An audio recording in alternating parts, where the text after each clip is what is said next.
How do you process the slavery topic in the Bible?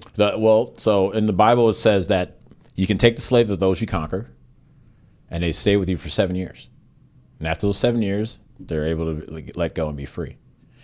Unless let's say you have a wife that your slave master gave you, and the kids born, and then you have to stay there, or you leave and you leave without that because ideas own it. The idea also is the context of where they were. They believed if I'm going to go take from the Moabites, and I take some men, women, and children as slaves, they're coming to a culture that was so much better than theirs anyway. That's the slavery. The slavery was coming to a culture that would let you go in 7 years. But at the same time, they're teaching you these values that your culture, the Moabites, were putting babies on hot statues and letting them burn up to flip into the fire. So it's either that person is taken out, or that person joins a community that the value system alone is a higher level.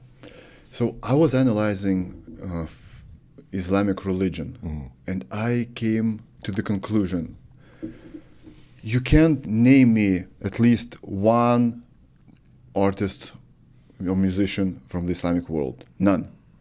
You can't name me any like great artists and movies from that industry. None. The one who paints? None. Technology? None. Some kind of a progress? Apps, something like this. Bank system? None. How so?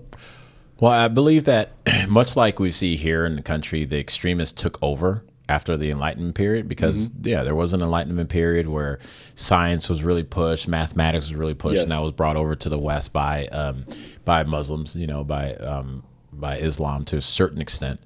Why you don't see it now, again, is because ultimately, much like I always like to say, look, man, the left is a death cult. And I ask people, can you name me policies that in the long run led to fruitfulness? And I have yet to, I've been asking this for 3 years, yet to see it.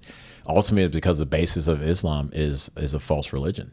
That's the second commandment: you follow no other gods beyond me. Because God said that because that we're human, as human beings, our nature is to worship something.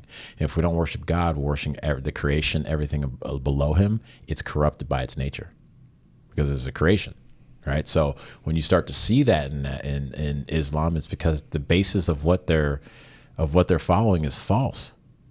So when you're following false, you start to have to make things work.